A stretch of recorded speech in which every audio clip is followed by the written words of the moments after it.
Imagination Escape ASMR.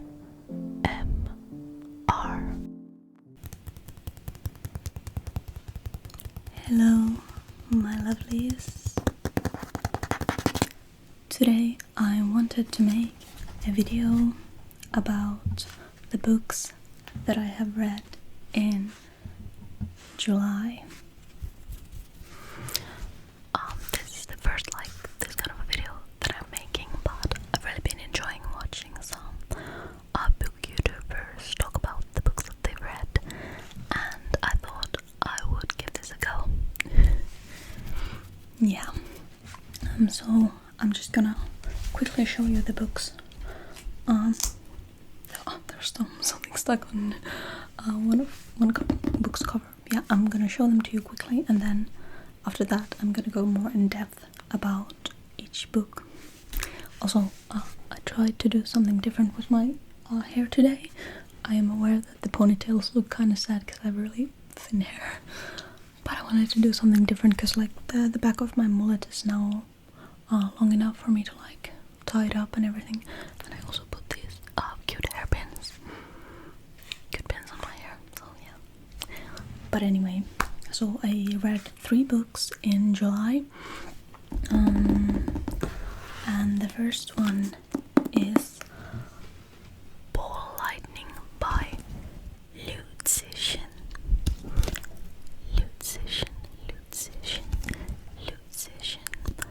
I am probably not pronouncing his name entirely correctly,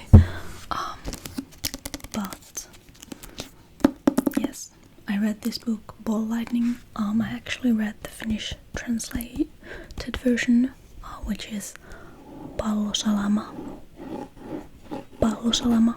but the English version is Ball Lightning, and the original Chinese version, I don't know. Let me check.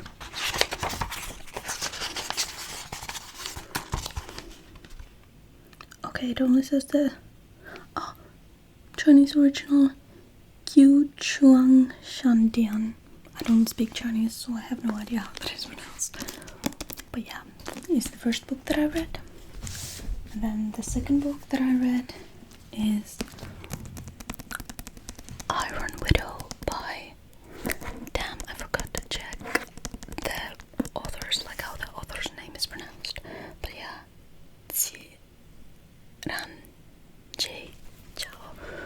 I do not know how the name is pronounced. I forgot to check it, I'm sorry. But yeah, I read this book. And then the last book that I read this month, or well, the past month, because it is 1st of August when I am filming this video, and I just finished this yesterday on the 31st of July. This is Last Night at the Telegraph Club by Melinda Lowe. I just realized that all of the authors whose books I read this month are either Chinese or have Chinese heritage. I think Melinda Lowe is Chinese American, born in China, and the writer of this book, I think they are Canadian, but they have Chinese ancestry. I'm not sure if they were born in Canada or what. Yeah, first generation immigrant from small town China who was raised by the internet. Yeah. So yeah, I guess I'm just gonna start talking about what I thought about the Ball Lightning. I'm not gonna give any spoilers in this video, because there's not really a review. It's more what I thought about these books and who I would recommend them to and stuff like that. So yeah, I have read some other books by Liu Cixin. Also, I have read the Remembrance of Earth's Past trilogy. I think that's what it's called. The one that starts with 3-Body Problem, and they're honestly one of my favorite science fiction books that I've ever read. They are so good, so good. And this is kind of like a prequel to them, but you don't have to have read the trilogy to understand it, and it's not like directly connected, but it's set in the same world. And the basic idea of this book is that the main character is called Shen, and his parents die when ball lightning hits them when he's young, was like 14 I think, and because of that he becomes obsessed with ball lightning and trying to figure out like what it is, because it's such a like mysterious natural phenomenon. And then like he ends up in all kinds of crazy stuff, like stuff related to the army and like developing new weapons and like scientific research and war. And yeah, I'm very bad at explaining like the idea of a book, but you should, if any of these pique your interest, you should go read like about them online if you want to know more or know better. But anyway, this is a hard science fiction book. I found that I enjoy hard science fiction quite a lot because I find science very interesting, especially anything related to like space and things like that, which is why I really love the Remembrance of Earth's Past trilogy. This is not related to space, but like it's related to weather, which is kind of similar-ish. So I found the science in this book really interesting. Yeah, this is a very like plot-based book, so if you're someone who enjoys like going very deep into the character's mind, this might not be for you. Like I have heard people criticize Liu Cixin for like that his characters are very shallow, and you know, they are a little bit, but personally for me it didn't bother me reading this book that much, because I still found the story very interesting. I didn't like this quite as much as I liked the Remembrance of Earth's Past, but it was still pretty good I think, and especially the ending. Like the ending really like made me like this book even more. If it had a different ending I probably would not have rated it that high. I cried at the end, which I think for some people who read this book may find that a little bit weird, but it was really touching to me for some reason. I gave this book 4.5 stars on Storygraph, which is where I keep track of my reading. And this has, let me see, how many pages? 395 pages. And I own this book. I bought this at a used bookstore like less than a month ago. Yeah, I'm glad to own this, and I want to also own the Remembrance of Earth's Past trilogy at some point. Then the next book that I read, Iron Widow. This was recommended to me by a friend. I was at the library and I wanted something to read, and a lot of the books that I had like put in my favorites on my library's website, they were like not there. Someone had borrowed them, and I was thinking like, what can I read? And then I saw this on one shelf and I was like, I remember a friend of mine mentioned that and said that she really liked it. And then I read like the synopsis or whatever, and I was like, sounds interesting, and then I borrowed it. But unfortunately this book was a bit of a disappointment for me. But well, let me read this first in case you're not familiar with the book. You've been living a dream for long enough. Welcome to your nightmare. The boys of Huasha dream of the celebrity status that comes with piloting chrysalises, giant transforming robots that battle the aliens beyond the Great Wall. Their female co-pilots are expected to serve as concubines and sacrifice their lives. When 18-year-old Zetian offers herself up as a concubine pilot, her plan is to assassinate the ace male pilot responsible for her sister's death. But on miraculously emerging from the cockpit unscathed after her first battle, she is declared an Iron Widow, the most feared pilot of all. Now that Zetian has had a taste of power, she sets her sights on bigger things. The time has come to stop more girls from being sacrificed. The Handmaid's Tale meets Pacific Rim in this dazzling blend of Chinese history and mecha science fiction. So like when I read that, I was like, that sounds pretty cool. But unfortunately, like, this book didn't really live up to my expectations. Or like, this year I have mostly been reading like adult books, like adult science fiction mostly, and this is young adult. So that was probably also one of the reasons why I was like a little bit like, huh? Like, this book wasn't bad. I still enjoyed some things about it, but like the writing wasn't always my piece of cake, and sometimes the like dialogue between the characters felt a little bit weird and awkward. Like, I was like, that's not how like 18-year-olds actually talk. I mean, of course, this is in a different world, so you can't really compare it to like our world's 18-year-olds, but anyway, I gave this one 2.75 stars. Because like, it wasn't bad, like I said, but it wasn't really my thing either. Like, I wanted to like this more because like the idea is really cool, like mecha science fiction mixed with like Chinese history, like kind of a retelling of this Chinese historical figure. But unfortunately,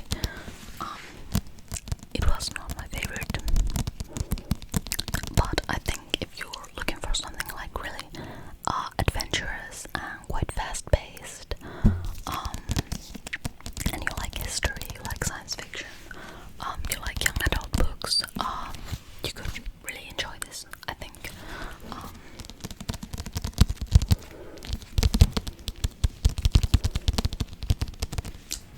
And this one has 394 pages.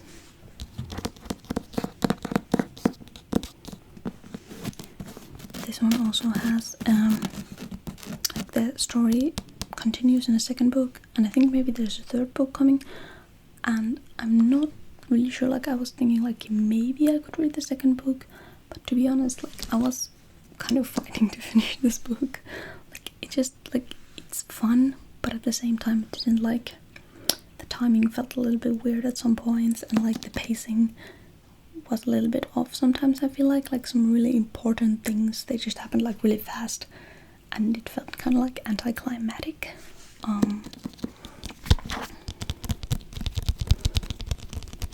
But obviously no hate towards this author or anyone who likes this book. It just wasn't for me, apparently.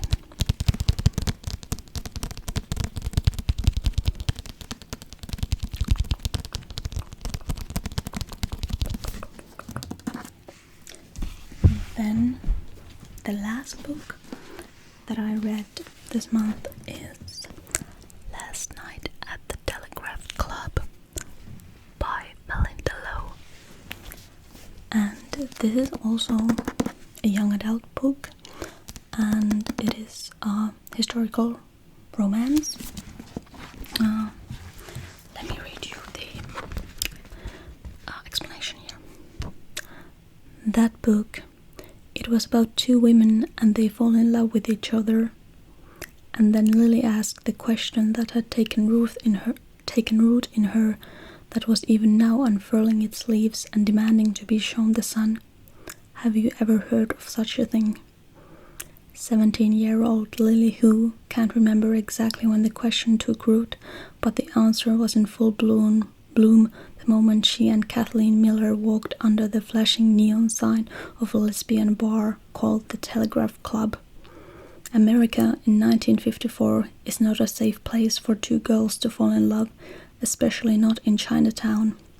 Red Scare paranoia threatens everyone, including Chinese Americans like Lily, with deportation looming over her father.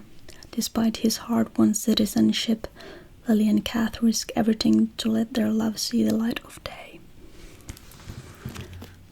So yeah, it is a queer story, and I really enjoyed this book.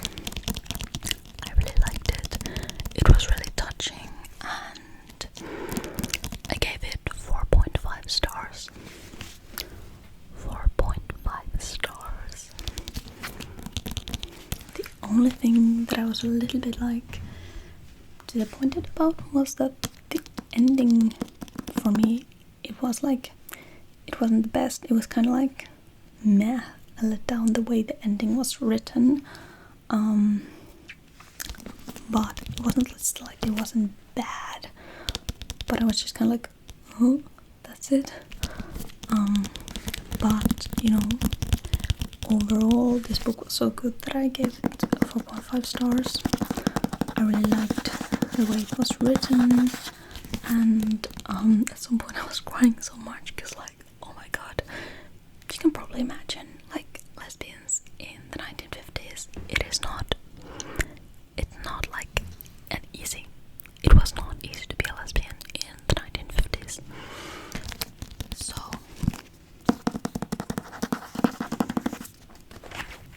I really like this. And I don't read that much romance usually, but I really enjoyed this.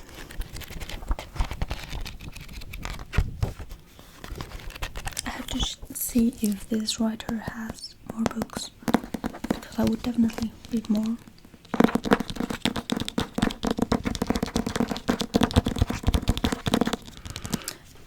And I would recommend this too if you want something that is like really emotional and touching, and if you like those kind of, like, you know, coming of age stories, this one with a queer twist, obviously.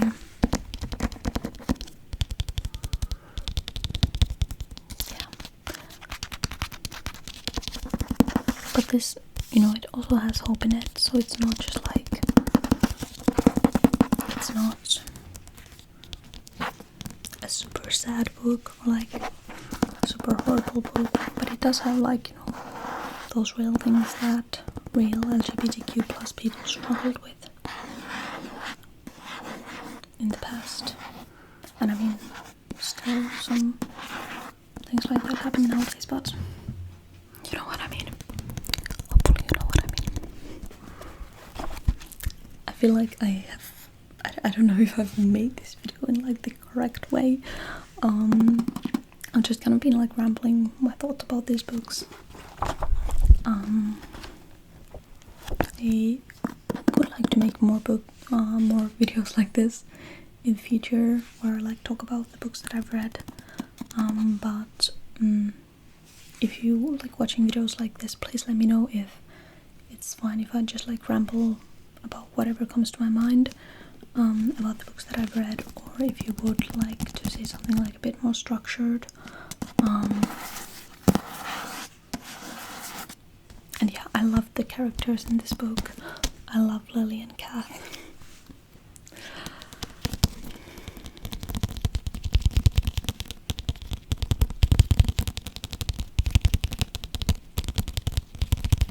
And this one has 409 pages. These were like almost the same length, all of these, like about 400 pages, some a little less, some a little more.